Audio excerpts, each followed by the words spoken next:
Hello, everybody, and welcome to the Makers of Minnesota podcast, where we talk to cool people doing cool things. I'm Stephanie Hansen, and I am here today with Darrold Glanville and Marty Glanville, and they are partners at Sunrise Flour Mill. And boy, you guys, I think the first time I ran across your products was maybe a couple of years ago in one of the grocery stores up in Ely, Minnesota at Zups. Is that possible? Yeah, it's very possible. Possible, yeah. Yes. I think I came across your flour. I'm trying to think because I have a bag of it and it's delicious and I use it for pizza flour. Yes. Maybe at the Mill City Farmers Market. Or could it be the Golden Fig? Not yet. Okay, so somewhere along the line, I came across your flour and your heritage grains that you guys are you growing the grains or are you just milling the grains? No, we buy from farmers. We source farmers all over as close as we can. But because of the wheat that we grow, that we mill, we have to go out into those drier states, into Kansas and Nebraska, to get the supply we need now. Were you bread bakers or how did you get into milling flour? It's kind of a specialty thing. Yeah, it's totally amateurish and totally, interest in good food, I think. In our previous work endeavors, we've traveled a lot, spent a lot of time in Europe, and the bread is so dramatically different there. It kind of sticks in your brain, like, why can't we do this over here? So I tried to bake bread, and then we started figuring out that maybe the flour was the problem and not me. And so we started milling our own flour. And that is what led us to Sunrise Flour Mill, I guess. So there is this idea that a lot of the wheat and gluten allergies that people have developed or think they've developed over the last 20 years, perhaps could be because of all the modified wheat. And there are people that are gluten-free that are finding that some of these heritage grains really work better for them. Is that an experience that you guys have had? Every day. Now that we've got so many customers, we experience it almost every day, where people make that explanation that a typical one when Marty's at the Mill City Market, almost every time someone will come by and say, "Hey, I was in Europe and could eat all their flour and bread over there, but when I came back here, it's kind of tough on my tummy." And so that's a big thrust of ours in terms of why we use heritage wheat. What's the difference? Well, it's hard, and there's very little scientific evidence. People are starting to probe it a little bit scientifically. We have literally thousands of people that have made the statement that they feel it's more easily digested. So anecdotal evidence prevails with us. And myself, I was gluten intolerant and went through the whole gluten-free thing and a lot of medical examinations and that sort of stuff, and went gluten-free and found that it was very helpful, but I couldn't enjoy bread anymore, and that was not good. And a friend of mine finally put us on to heritage wheat, and we started baking with einkorn and spelt and those common ancient grains that people kind of know about, and we could eat it, but it was pretty heavy stuff, and I didn't think I liked the baking qualities that was. So we kept looking, and a friend of ours put us on to Turkey Red, which is a version of wheat that was grown in the breadbasket of the United States for about 75 years, from late 1800s to about the early 1940s or 50s. And so we found some of that and baked with it. And that's why we focus on Turkey Red now. We find it to be a great baking flour. So that was the lineage. And heritage wheat, it almost needs a definition because everyone has a definition. Our definition of heritage wheat is wheat that has not been hybrid in the 40s and 50s for yield. That's what happened to most of the wheat. It was the late 40s, early 50s. Norman Borlaug, University of Minnesota, did wonderful work with wheat, increased the yield by tremendous amounts, but we feel it changed the digestibility a little bit, and that was one of the things that we find that we pursue, I guess. And another thing is that the lack of sourdough baking kind of went out of vogue in those years from the 50s on, with everyone too busy, and we're getting back to that now. And sourdough certainly makes any bread more solid, more digestible. Yeah, talk about sourdough. Since the pandemic has occurred, everybody and their mother is making sourdough breads and really experiencing a renaissance to some of the way that our ancestors cooked, right? Yeah, we give sourdough away every Saturday that we're at Mill City Farmers Market. We give samples of our sourdough away. And the lore involving our sourdough, or the story, is on our website. And there's always a story behind it, whether it's true or not, who knows, hey? But we go with it. We promote sourdough. I hesitate to say this, but we're mailing it now to our online customers because we've been able to freeze dry the sourdough, the starter, so we can mail it in our packages as they purchase something. I hesitate to say it because the last time we stated that we were going to give some free sourdough starter online, we made a statement and then it crashed our website. So, well, I secretly kind of hope we crash your website again, just because that means we have a lot of listeners, right? Yes. Freeze drying sourdough is something that people are kind of rediscovering too, that you can freeze it and then reactivate it. Is it hard? Well, freeze drying is they're starting to make freeze drying available for home use. There's a little unit people can buy, but it's traditionally been a commercial kind of thing where you freeze dry food. Most of the freeze dry food that goes in, most of the food that goes into the boundary waters is freeze dried in those little packets that you add water to, and it's good. We've been working to try to dry it for several years using our food dehydrator and that sort of thing. Yeah.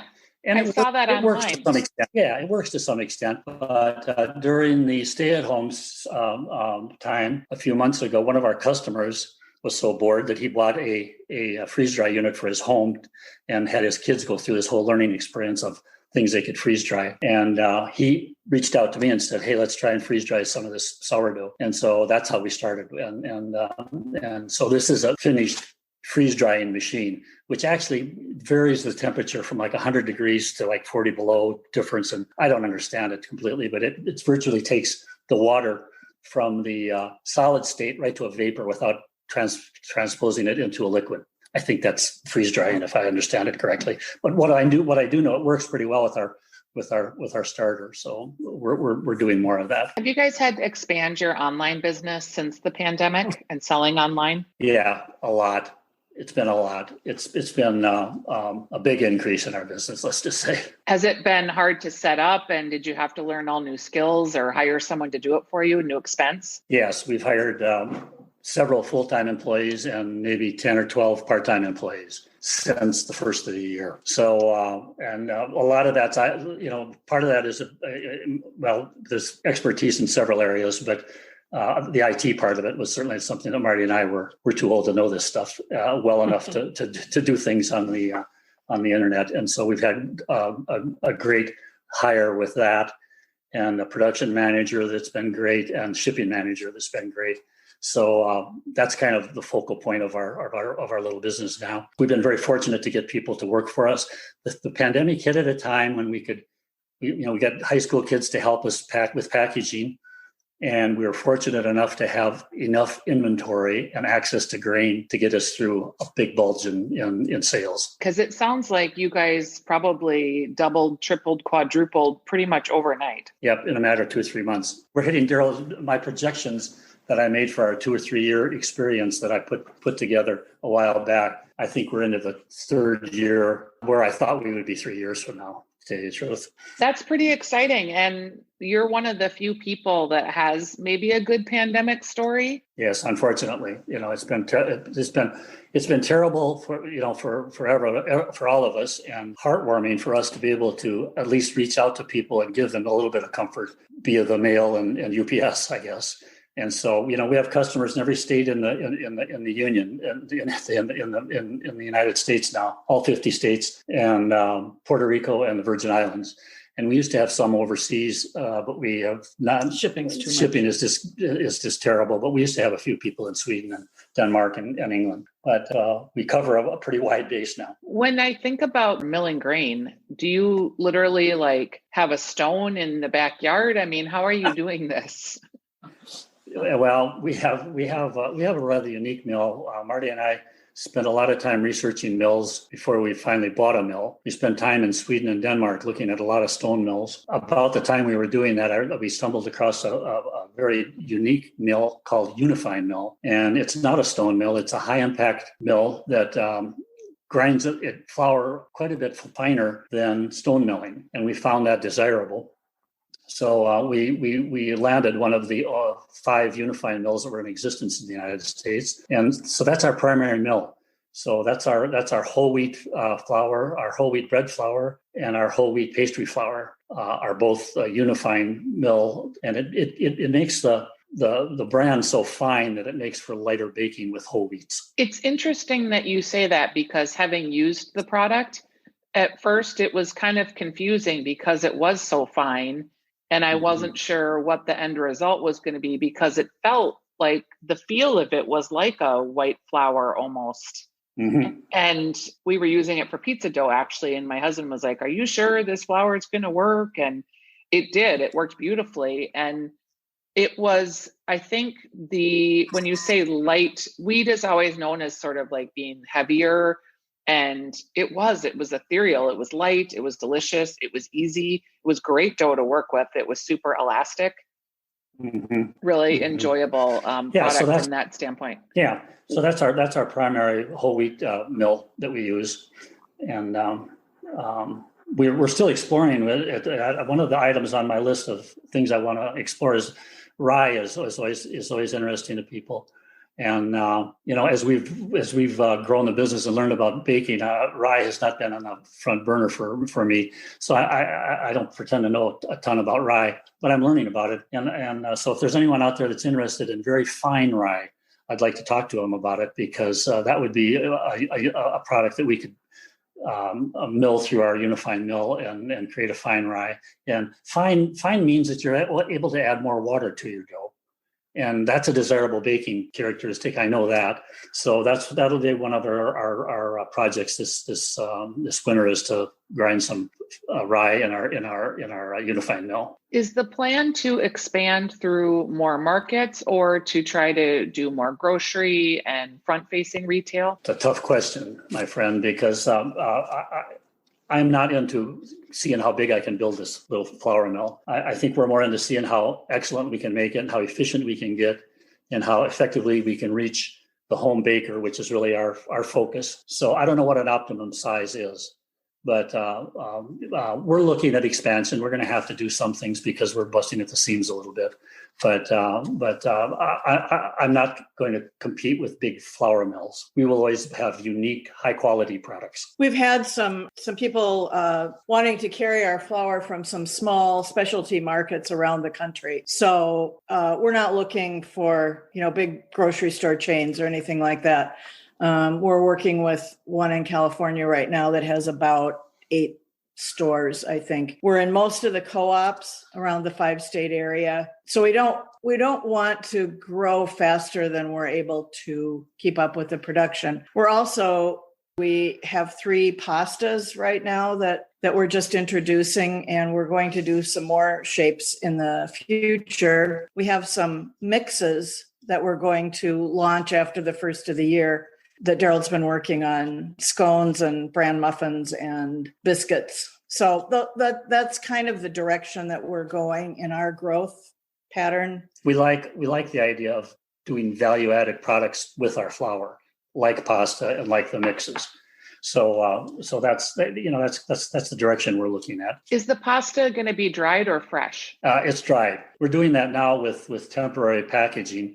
And the pasta is great. The packaging is not so great. The new packaging will be here next week. But the new packaging will be coming out soon, and I hope that we'll get that into co-op partners as well, which will make it available to all of the co-ops around the 5-state area. So and co-op partners, just to clarify it, they've had our flour in the bulk section for several years now, and we've just finally finished our retail packaging for our flour in 2.5 pounds and 5 pounds.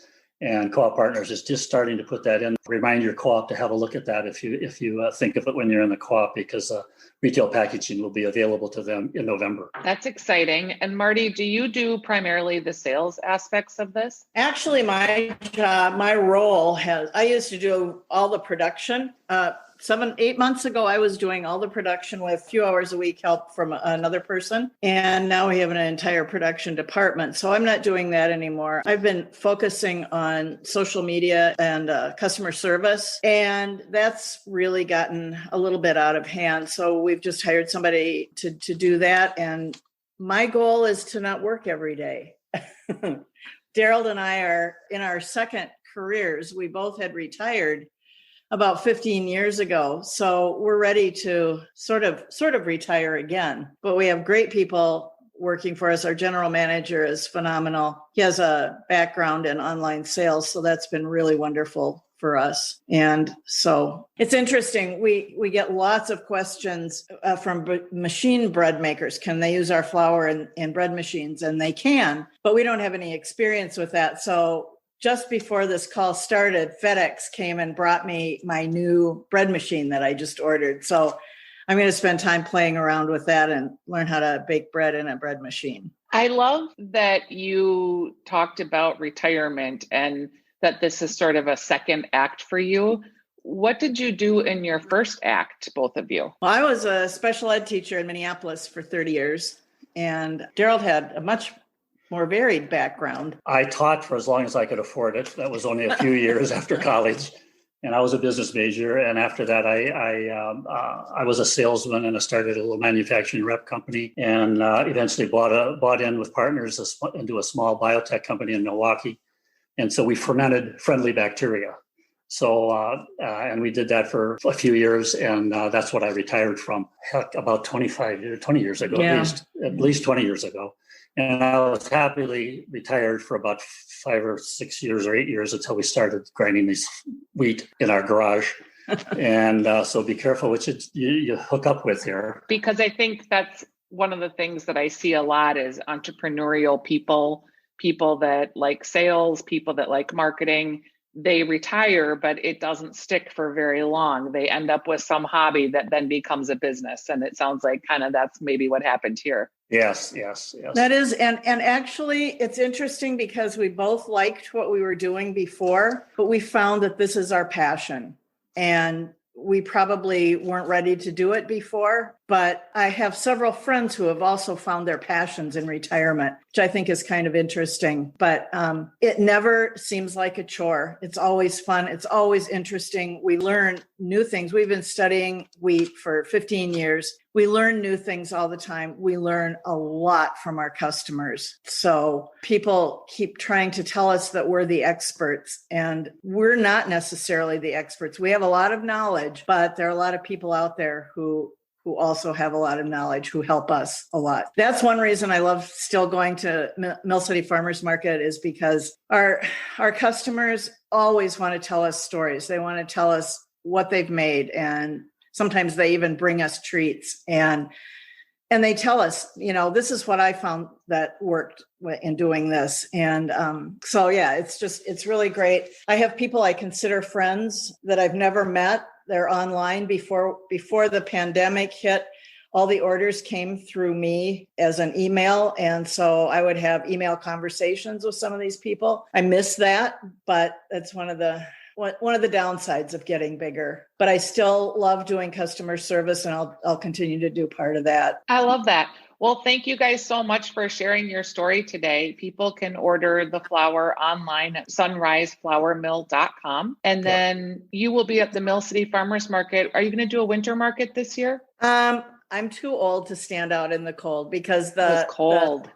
Mill City can't be inside the museum this winter, the market. And so it's going to be an outdoor market. And so I've regrettably given that up, and I'll be back in the spring. All right. So we'll find you guys online and then see you next spring at Mill City. Sounds good. Very good. Thank you so much. Thank you. Thank you very much. We'll talk to you soon. Okay. Bye.